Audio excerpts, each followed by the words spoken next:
Save Edwin zvakadii ndini Dzivaguru.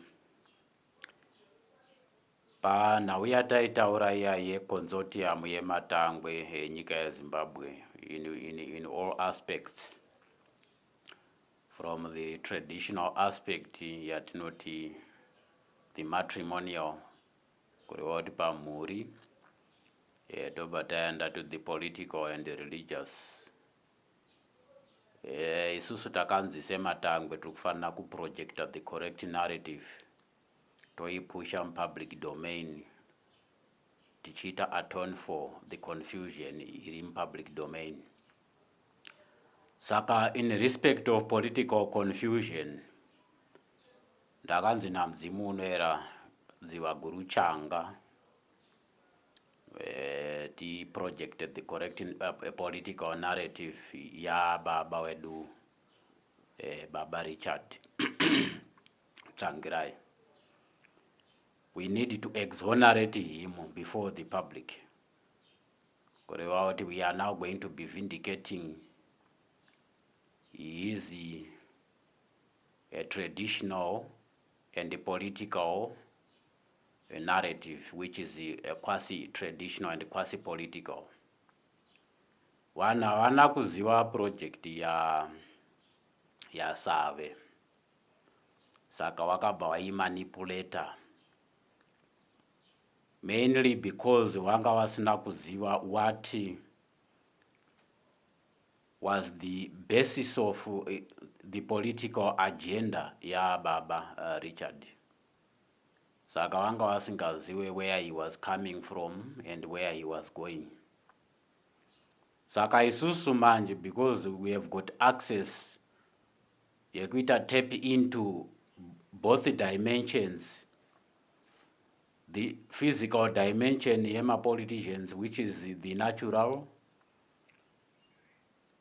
spiritual dimension ye mweya mtene, ne the mental dimension ye the soul. Patakatenderana kuti situation yedu in Zimbabwe is now triangulated. Kureva kuti in all aspects taka achieve the feat of the seventh dimension, tikaita ma seventh sessions tese. From the political perspective, ZANU-PF yakaita yayo gorela 2018. From the traditional perspective, taane dendemaro, which was born out of the seventh session yemadzishe. Saka madzishe ane dendemaro. Kureva kuti court of arbitration yakuitirwa mudendemaro, tichitotaura nedzimu rinenge richi arbitrata on whatever tensions and differences in respect of politics, our traditional parameters and religious parameters. Taane dendemaro kumadzishe. Then ma generals edu in all aspects, anorwira nyenye dzinomwe, akaitawo seventh session yawo kunonzi ku the state of Johani Masowe kumanyani. Saka taane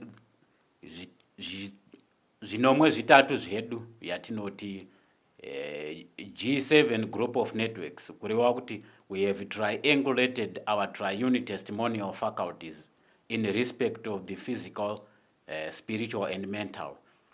Saka takaita humanitize Zimbabwe from the perspective of geo-physical, geo-spiritual and geo-mental. Saka taamu the seventh dimension irikunzi after consolidating tobva tapinda mu the eighth dimension yatinenge takuintegrata matare, then tozopinda mu the ninth dimension matinenge takuita ma submissions, ma humanitarian submissions from the triune testimonial faculties perspective.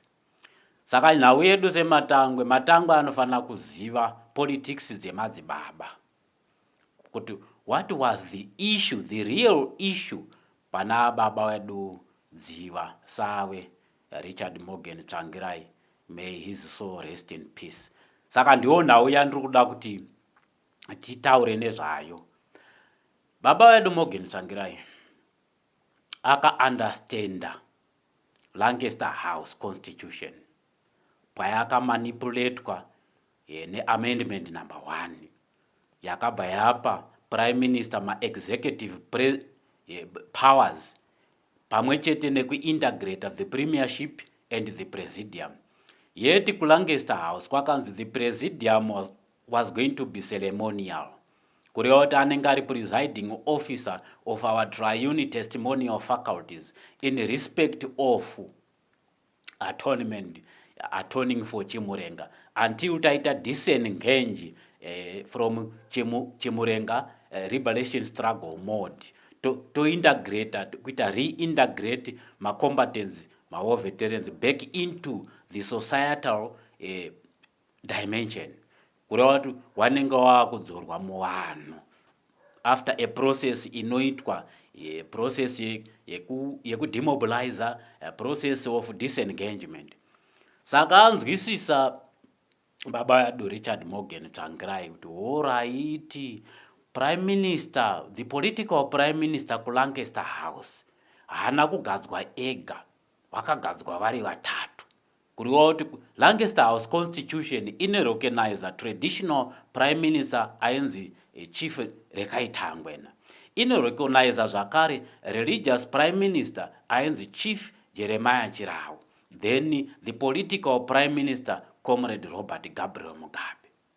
But unfortunately vachiuyava vasati vaita deliver on their mandate, yet transitional mandate now, kureva kuti vaifanira kuti vachingouya muno munyika yeZimbabwe 1980 paindependence wobva vatoconstituta dendemaro, kureva kuti ivo sema-prime ministers vaisara vakabata nyika, ma-statesmen nema-war veterans obva aenda endwa nawo ku the atonement chamber yatinoti dendemaro, obva wapuhwa dendemaro kuzorodzwa by disengaging from the liberation struggle mode, wachiiswa mudendemaro, kureva kuti vanenge vachitendwa nemudzimu unoyera pabasa ravakaita nekuti taane independence.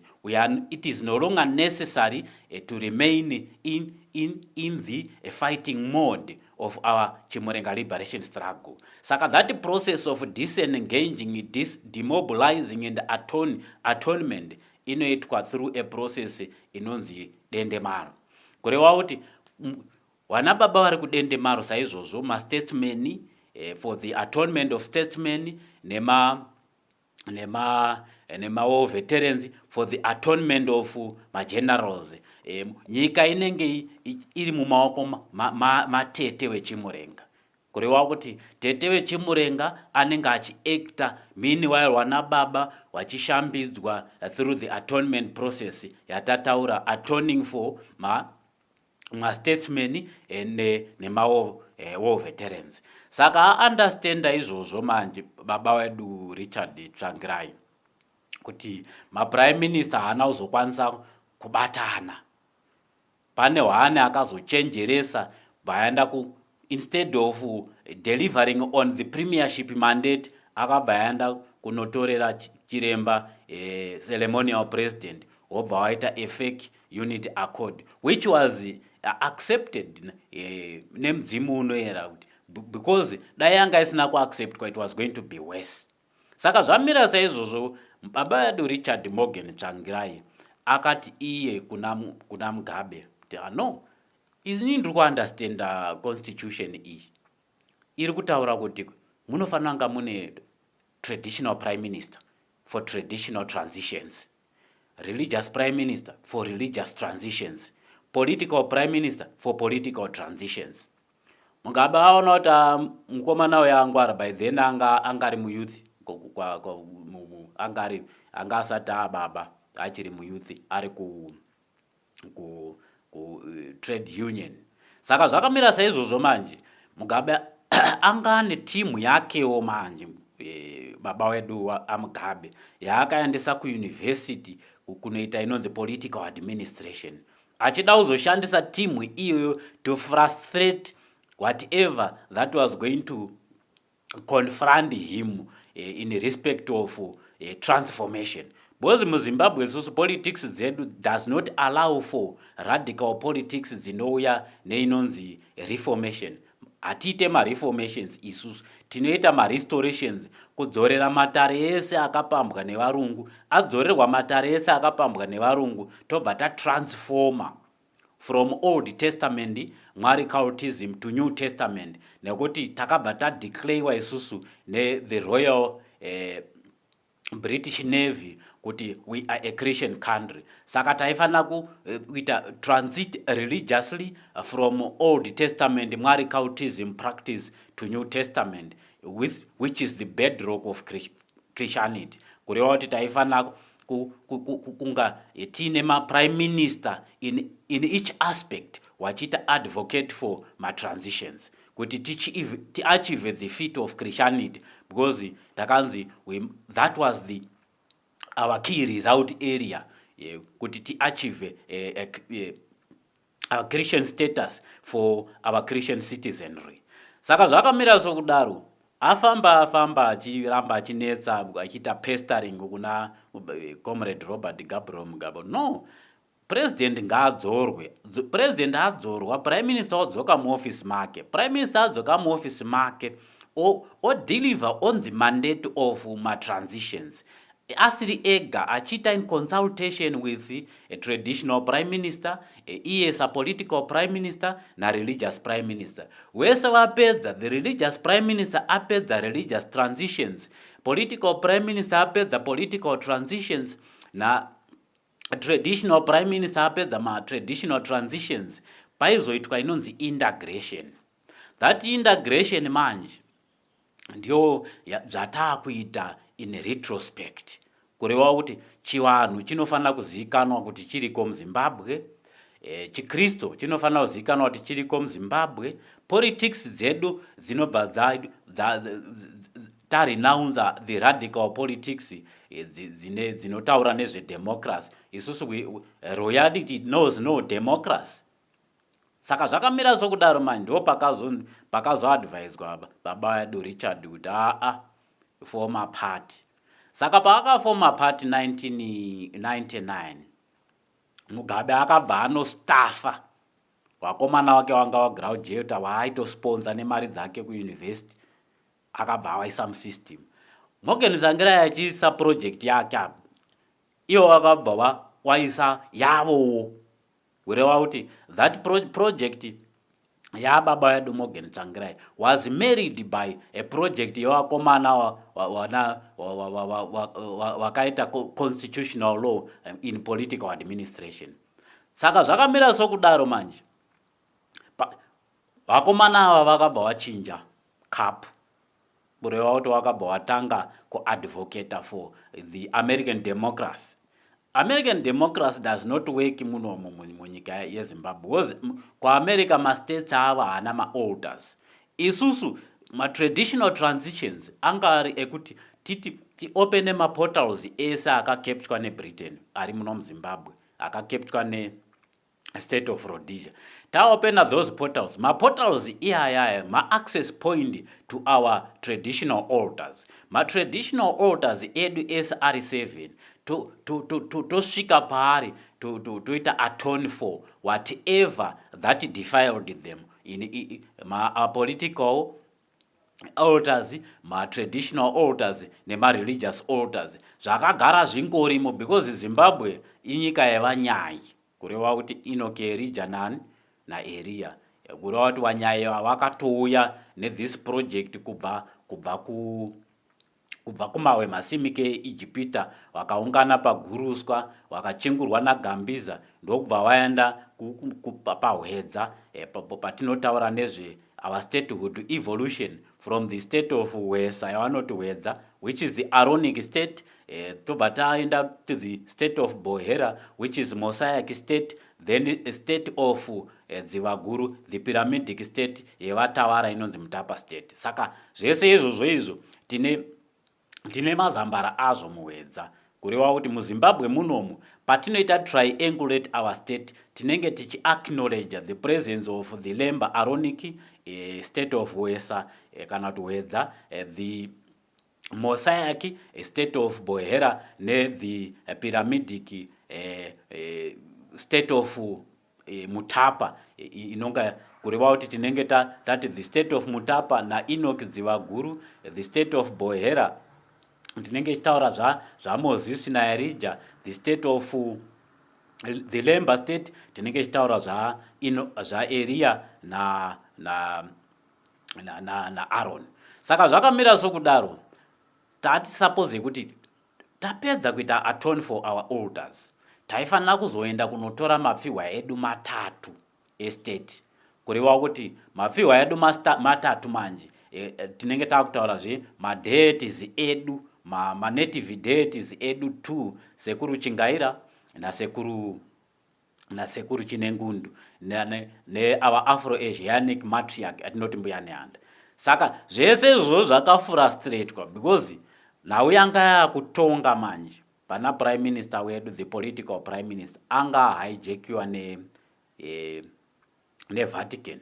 Saka it was a deviation from the royal British parameters ane rosary ye Roma. Saka dictates, political dictates anga kubva ku Vatican instead of coming from the royal parameters ye England. Patati chinzi isusu neEngland, Mashonaland and England wanga wane sungano yavakaita yakaitwa nemamatriarchs, zvakapa kuti pakauya timu iyi kubva kuEngland, chiprofita cheMashonaland changa chakatoraira kuti vanhu ivavo tiri vamwe, vasiyei vauye vagamuchirei zvakanaka varume vasina mabvi. Saka zvamira sokudaro manje, the battle between baba wedu Richard Morgan Tsvangirai from the traditional perspective na comrade Robert Gabriel Mugabe from the political perspective yakabva yangoramba ichita range on, vakomana vachinyepera kuita maslogani AMDC iwo wasiri kutomboziva the concept ya baba wedu Richard Morgan Tsvangirai, which was the unpopular narrative kuna comrade Robert Gabriel Mugabe, because anga asiri interested in that, nekuti anga atova panyanga Kenan Banana aresigna ndiye apanyanga as head of state and government. But you cannot be head of state with our state